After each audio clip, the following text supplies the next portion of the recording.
What we'd like to do is move into the next session, and we're going to bring Dr. Spielberg onto the stage. And let me just introduce him. It's my great pleasure to introduce Dr. Spielberg. He's going to be the moderator of this fireside chat. He's had an incredible distinguished career. You know, I thought I was pretty good since I've had 3 careers, one in strategy consulting, one in venture capital, and one in investment banking, but he's had 4. So he's got me beat.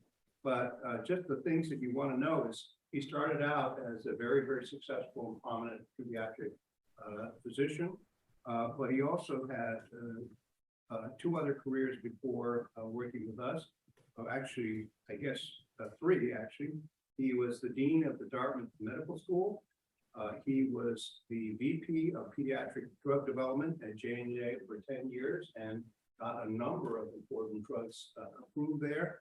And then he was the Deputy Commissioner for Medical Products at the US FDA.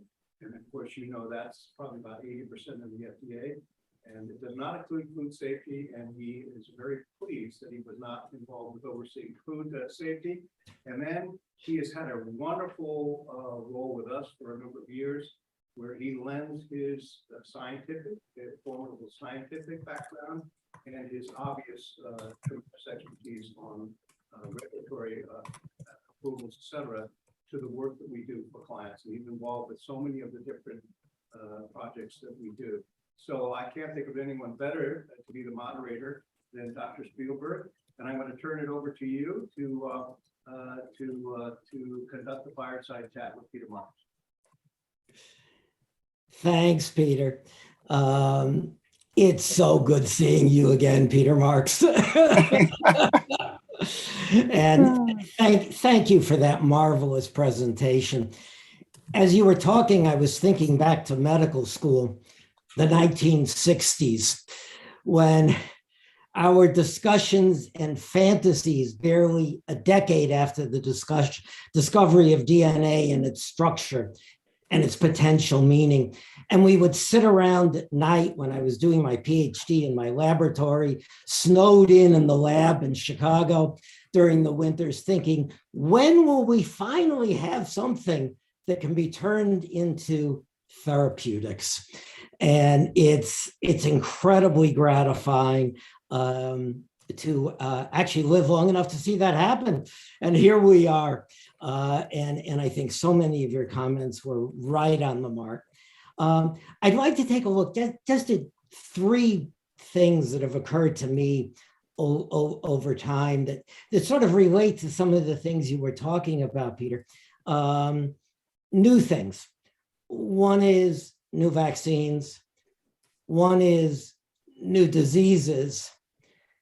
And the thing that worries me the most as a physician and as a scientist, new ways of communicating amongst ourselves, to our patients, to our public, to reestablish a degree of confidence, a degree of ability to talk science across barriers so that indeed people have confidence in what we're doing.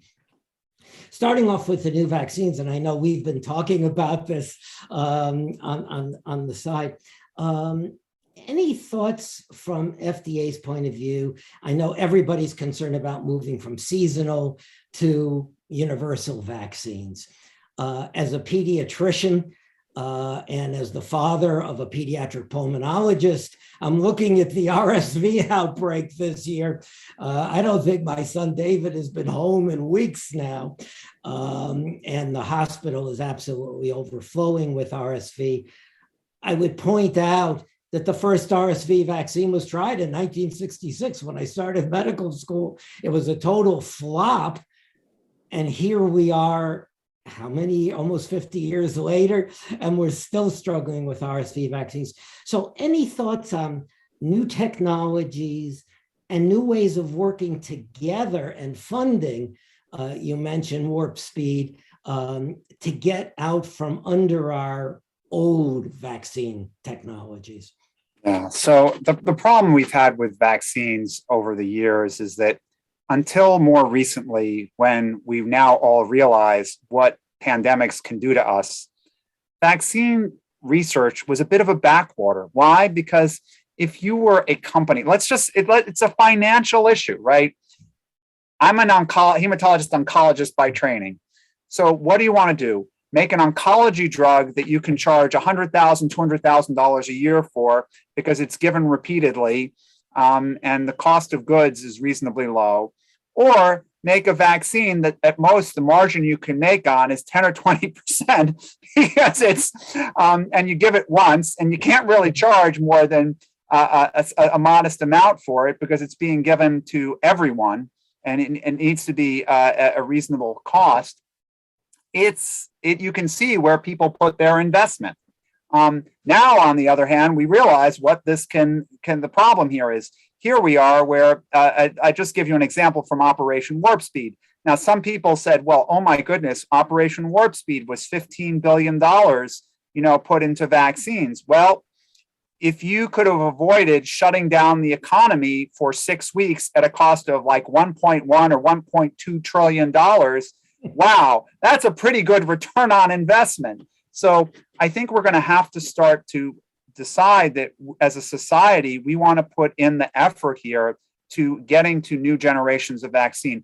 The problem has been that, for instance, for RSV, the problem was not understanding fundamental things in immunology. We have a better understanding of immunology here, but unfortunately, unless we put the money into the research that's necessary, we're not going to make the progress we need to. Now, you could say the companies should just do this, but I would put it to you that unfortunately, if the government doesn't put some of its weight behind this in terms of cash and support, I don't think we're going to see the companies run to do this. For instance, for the SARS coronavirus 2 vaccines, we definitely need a new generation of these vaccines because I was up at a Harvard symposium on Monday, and a structural biologist put up. He gave a 5-minute talk, and it was 5 minutes because he came to the conclusion pretty quickly that this virus can continue to evolve as much as it wants because it's figured out how to maintain the one thing it has to do, which is how it gets into a cell. And so it can do it could bring us a lot of problems over the coming years. So I think we will need to see a significant investment here. I'm hoping that once silly season of the elections is over, Congress settles down, and those who really need to think about this, figure out how we can drive the funding that's necessary to get to that next generation of vaccines. Getting to that next generation vaccines is not simply doing what China and India have done, which is to take an old vaccine and shove it up the nose and say that we've got a mucosal vaccine. It's about better understanding the fundamental way that SARS coronavirus 2 causes disease, how it evolves, what parts of it's, and I mean, basically, we need to have teams that are finding the Achilles heel of SARS coronavirus 2, because it's probably there if enough people look at it. For instance, it may turn out that rather than targeting spike protein, it may turn out that we want to target with a vaccine the replication machinery that the virus uses, because that's not going to change the same way. And that may help us. So we need to be really creative here. And unfortunately, for better or worse, the way you get to creativity in a capitalist society is you put dollars there, and that will actually bring the kind of innovative approaches there that, the really smart minds will go where the money is for funding. No, absolutely. And it brings up the other aspect of credibility and confidence. I mean, we're sitting at a time that you talk to my colleagues who are clinicians, you talk to erstwhile intelligent patients who are making up fantasies, I don't know where they come from, about vaccines causing all the ills of society, forgetting what I've seen, the disappearance of epiglottitis. I had kids in my 5th grade class with polio. The world has changed so much from vaccines, and yet the anti-vaccine lobby, the internet and social media things going on. And how do you get money? Through Congress. You get money by people asking for it. And just as we need the new paradigms on the science side, I think we need new social paradigms to get the message across, to help people understand what this is all about. So I show this slide when I give a talk about COVID-19, that there was a recent Commonwealth Fund study that was done that showed that our lack of vaccine confidence this winter is probably going to cost us somewhere between 50 and 75,000 lives. Yep.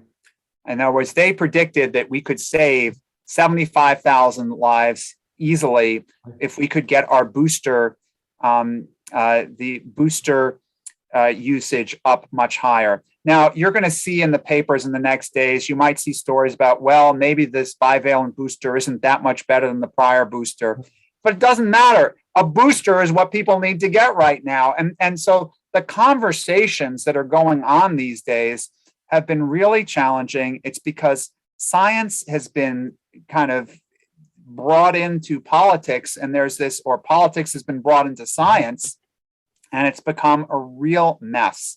I think this is a really troubling problem that we're having, that because of all the misinformation, because people live in echo chambers of their own social media, and because of these influencers, it's become a huge problem. I'm sorry, but a single football player who decides not to get vaccinated becomes a huge champion for people not to go get vaccinated. And this is a major problem because, people are essentially declining a technology that can potentially save their lives. And this is it's a very strange thing to me, because, people get on airplanes, right? They don't understand the technology there, right? And airplanes are a relatively new technology, right? Just a little bit over 100 years old. On the other hand, they talk about vaccines being strange and new, novel, or unusual. Vaccination has been around for a really long time.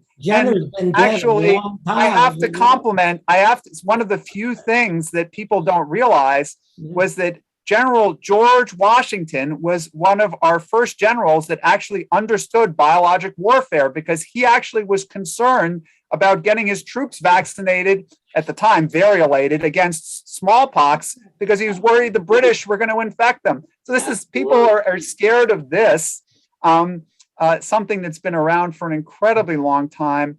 And I think in part, it's this incredible machine that's been put together, this amplifier of anti-science that's been a real problem for us. And it wouldn't be such a big problem if it wasn't costing lives. If it was just if it was just an issue of whether people listened to this rock star or that rap star, then it would be a different story. But this is a problem. It's lives and morbidity too. Yeah. We've been talking together about some of the new things we're seeing from COVID, long COVID effects.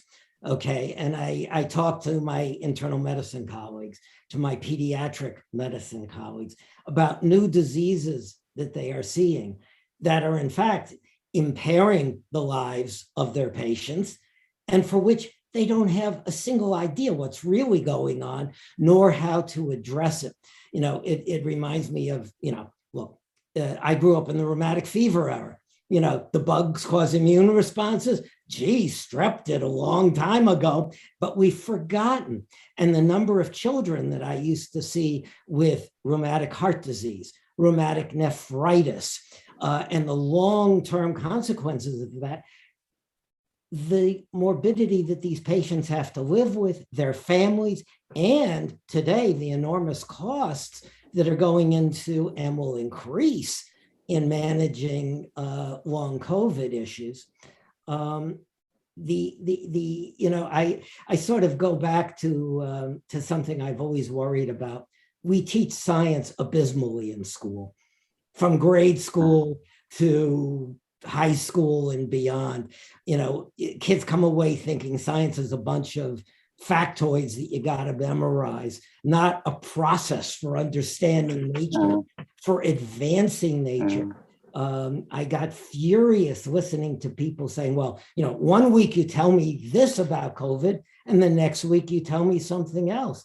Absolutely, because we've learned something during that week, not because we're conspirators, not because we're dumb, but people who don't understand scientific method are so easily influenced by, as you say, influencers and social media. But I think in honesty, I think we need a really new paradigm in medicine to be able to pull this off, or all of the stuff we're trying to do. What industry is producing in terms of incredible new breakthroughs, what FDA is trying to do to develop new regulatory paradigms to move these things through faster, what clinicians are trying to do to get these things to their patients, it's going to be for naught unless we figure out a way of communicating. Yeah. Well, I also think our public health agencies, we're going to have the courage to figure out how to really do what we need to do. I'm actually concerned, and I'm happy to share with this group that, we should be careful. We're beginning another significant wave of COVID-19. The good news is hopefully people are getting their booster. And I just think people will have to watch closely. I think we're potentially going to see the wave that's come through Belgium and France here in the United States around Thanksgiving time. Very bad time for increased number of cases, because that will generate more cases. And so I suspect we will probably see a significant wave. That's not just my basement wisdom here from where I'm speaking. That's actually from people who are modeling this very carefully, who seem to have gotten this right before. So we just have to be cautious here as we move forward.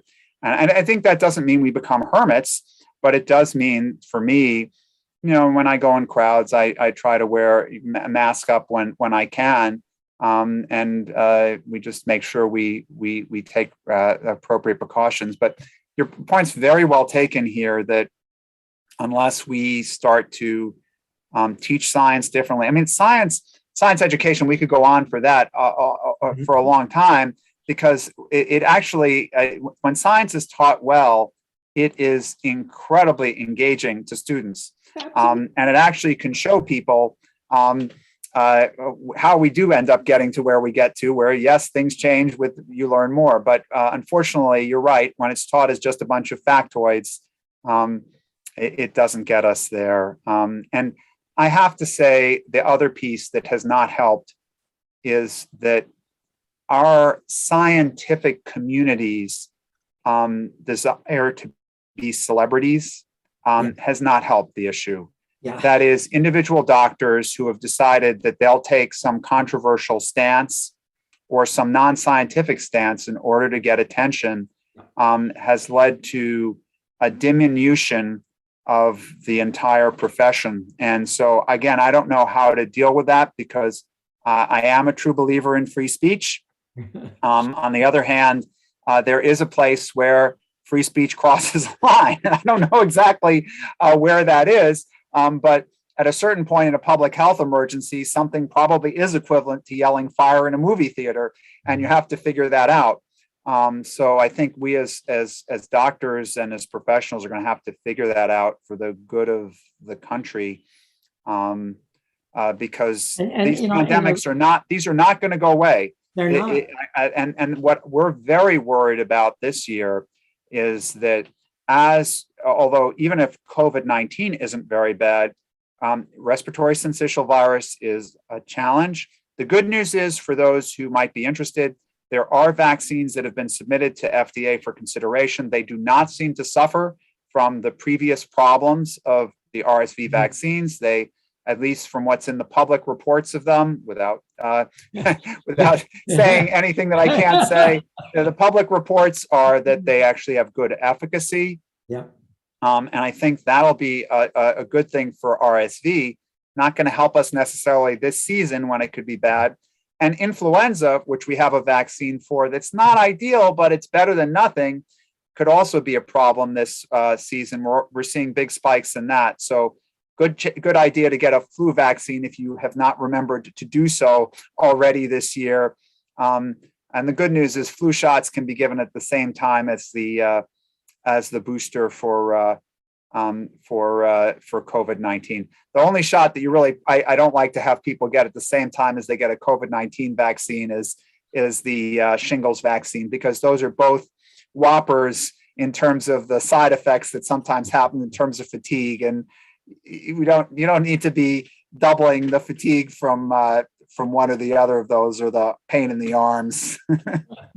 Well, my hope for all of us is that the good guys in industry, academia, regulatory, other aspects of government, and our patients can get together and start rallying in the right direction. It looks like Peter was trying to tell us that we're out of time. Yeah, we're out of time. Peter, be well. Thank you. We've run out of time, but I want to thank both of you for really a great conversation.